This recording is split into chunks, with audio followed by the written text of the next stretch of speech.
Je vais vous faire part d'une lettre de notre frère Lao Shen. Il a passé toute sa vie comme moine, mais il s'est repenti après une expérience marquante. Dans cette lettre, il mentionne également avoir vu Bouddha. Je vais maintenant vous lire cette lettre puissante directement de Lao Shen lui-même. Je m'appelle Lao Shen. J'ai 78 ans. Je suis Lao Shen, un ancien moine de 78 ans. J'ai passé ma vie comme moine, mais je me suis repenti après une expérience marquante. Dans cette lettre, je vais partager avec vous le récit puissant de ma rencontre avec Bouddha. Je m'appelle Lao Shen. Je suis un ancien moine de 78 ans. Tout au long de ma vie, j'ai essayé d'approfondir ma pratique de la méditation pour dissoudre tout ce qui se trouvait dans mon esprit et atteindre un état de paix pure. Mais tous mes efforts ont pris fin en une seule nuit, en un instant. Avant de vous raconter ce qui s'est passé cette nuit-là, je vais vous dire qui je suis. J'ai grandi dans un monde simple et tranquille, dans un village rural de Chine. Ma famille m'a envoyé au monastère du village dès mon plus jeune âge. Ils voulaient peut-être que je trouve un moyen de calmer l'agitation qui régnait en moi. Des années d'entraînement, de méditation et d'enseignement, ces journées solitaires passées à essayer de vider mon esprit. Tout cela au nom des enseignements bouddhistes qui m'ont montré le chemin de la paix profonde. Tout a changé en 1992 lorsque j'ai appris que j'allais être envoyé en Amérique. J'ai eu l'impression d'avoir un véritable but dans un monde si différent du mien. Je pensais pouvoir guider les Occidentaux vers la paix intérieure qu'ils recherchaient également. Je pouvais peut-être leur tracer un chemin tranquille au milieu de tout ce chaos. C'est devenu mon seul but sur Terre. Nous avons fondé notre temple et, pendant des années, j'ai enseigné en Amérique, essayant d'aider chaque personne à trouver l'équilibre dans son âme. Puis vint la pandémie. Le 19 mars, la pandémie a frappé, bouleversant le monde en un instant. J'étais vieux et malade, allongé dans un hôpital américain, prêt à rendre mon dernier souffle. Mais cette nuit-là, je n'avais aucune idée que tout allait changer. Ma respiration est devenue saccadée. J'ai essayé de trouver la paix en méditant, en faisant le vide dans mon esprit. Mais cette fois-ci, au lieu du calme, un sentiment de noirceur s'est installé en moi. Ma respiration est devenue de plus en plus difficile. J'ai fermé les yeux, essayant de prendre une dernière grande inspiration, mais mes poumons n'ont pas voulu m'obéir. Pendant un instant, je me suis senti dérivé. J'ai senti mon corps s'alourdir alors que je plongeais dans le vide, me déconnectant de tout ce qui m'entourait. J'avais l'impression que mon lien avec le monde était complètement rompu.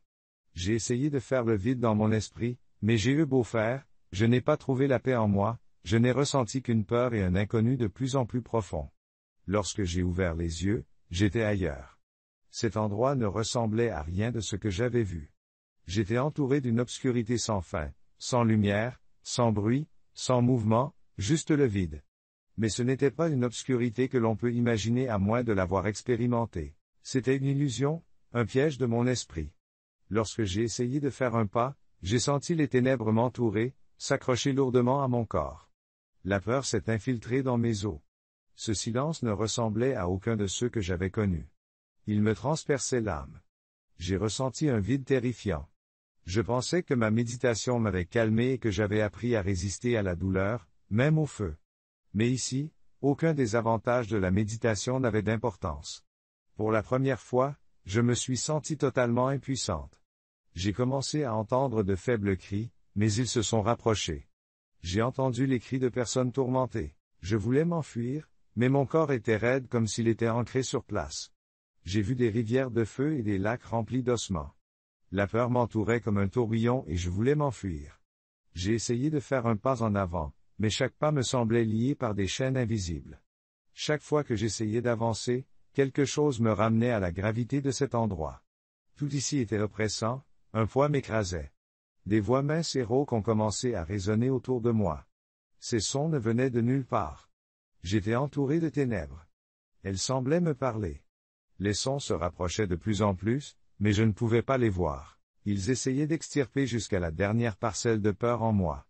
Je fixais mon regard dans les profondeurs de l'obscurité, mais je ne voyais pas d'où venaient ces sons.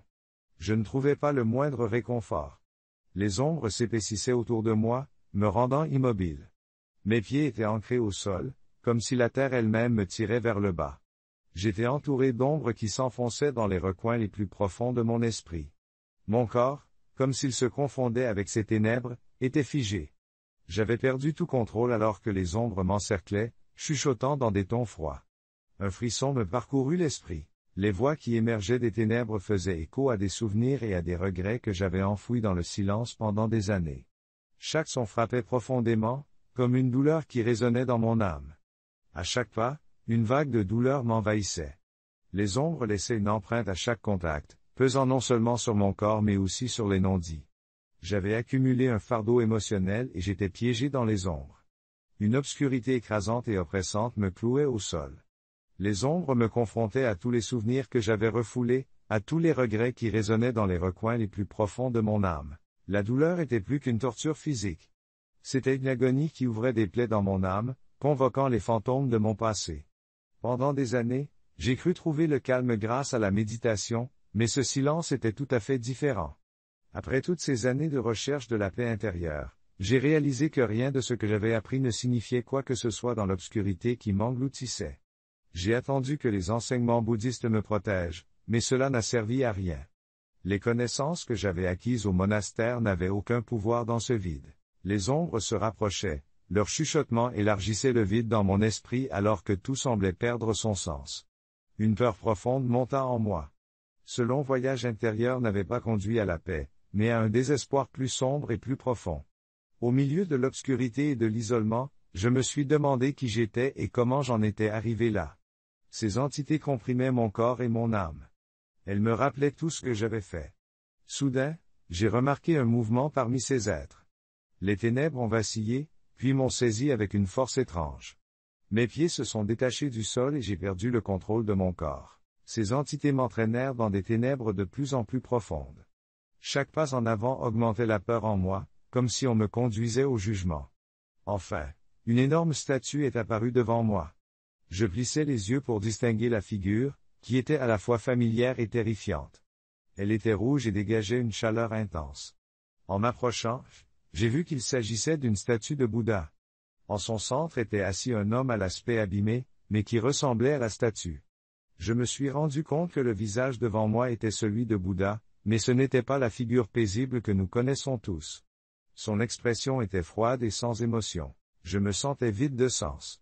La paix que j'avais recherchée toute ma vie se trouvait maintenant face à son contraire. Agenouillé devant Bouddha, j'essayais d'étouffer la douleur brûlante de mon âme, mais le poids devenait insupportable. J'ai senti une poussée de pression alors que tout m'oppressait. Une pensée a résonné dans mon esprit, je devais m'échapper. S'échapper. Murmurai-je, puis ma voix s'éleva plus fort. Fixant le regard froid et détaché de Bouddha, j'ai rassemblé toutes mes forces et j'ai crié, « Sors-moi d'ici !»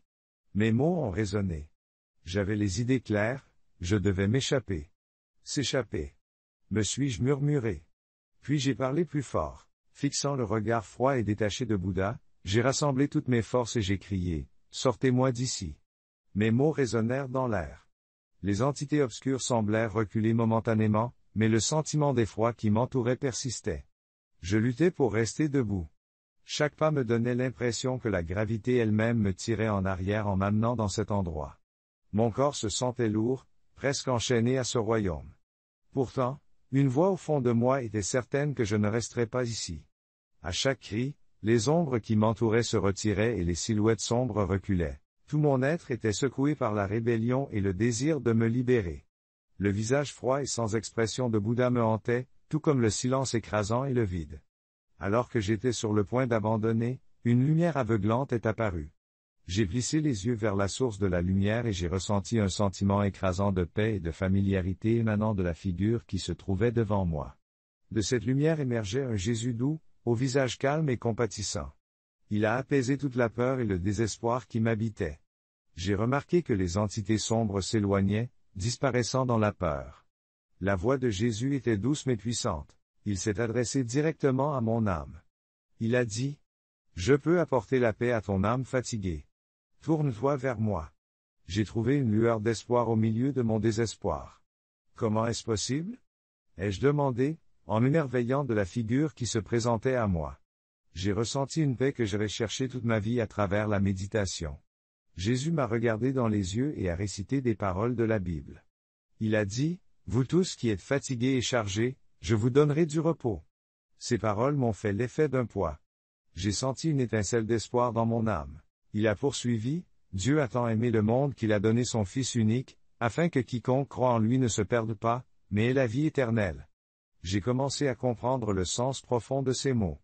Dans le regard de Jésus, j'ai vu la promesse du pardon et de la renaissance pour toute ma vie.